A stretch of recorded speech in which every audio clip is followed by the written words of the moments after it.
Many people come down pretty hard on Darwin. They say, oh, he invented the idea of evolution and changed everything. No, he didn't invent it. He just popularized it. It had been around for a while. But he didn't do that in a vacuum.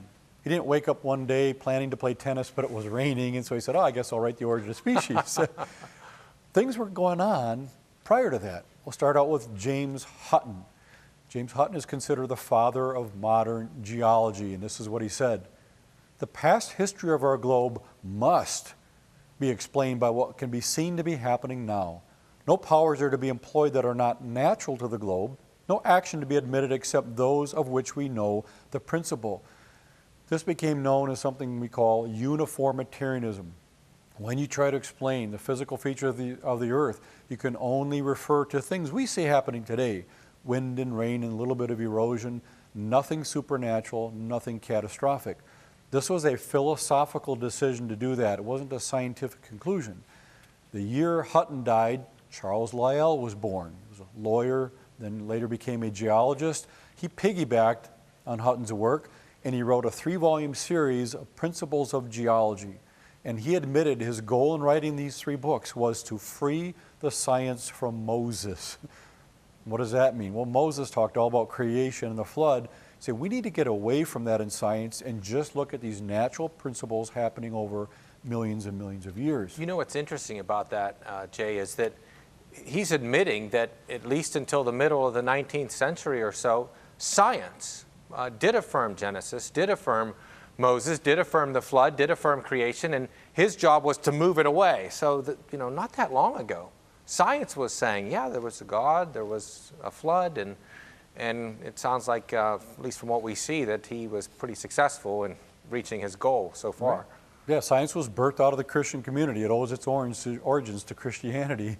But even Jesus referenced this. He said, for if you believed Moses, meaning the whole creation and flood account too, you would have believed me, for he wrote of me. But if you do not believe his writings, how will you believe my words? Jesus is saying, why are you going to listen to what I have to say if you're rejecting what Moses said, because Moses even talked about me? And so what happened was Charles Darwin took the first of these 3 books with him on the Beagle on his famous voyage. And he concluded if these 2 guys could explain the physical features of the earth by natural processes operating over these newly discovered millions and millions of years, he, Darwin, maybe could explain the variety of living things by natural processes over millions and millions of years. So he writes The Origin of Species. And that's the backdrop of what's happened in history. Wow. Even today, it's, I think, gotten in within the Christian society. This is from February 2021. Noah and the flood. They talk about the story. Now, the word story isn't the worst word, but sometimes it makes it seem a little tainted, like it didn't actually happen, but it's not terrible to use this word story when you're talking about the flood. It's common. But further down, they say, even if it didn't happen, it's a true story. Well, like, that's a pretty nonsensical statement just on the face of it. Very confusing, like, okay, and then I scroll down further, and then they say the Genesis tale. Now they've really watered it down. It's not an account, it's actually a tale, and then they end with this. Although the great flood may not have happened exactly as Genesis relates it, that doesn't mean it's not a true story in some sense. Like in what sense if it didn't actually happen? Yeah, it really waters things down and we lose our foundation. William Lane Craig, great Christian apologist, very powerful debater against atheists. I am not referencing him to disparage him in any way. I'm just drawing attention that even many Christian leaders, in my mind, have compromised their view on Scripture based on what they hear from secular sources. So this is his comment about Noah's flood. Take, for example, the attempt to explain away the Earth's sedimentation on the basis of so-called flood geology, Noah's flood.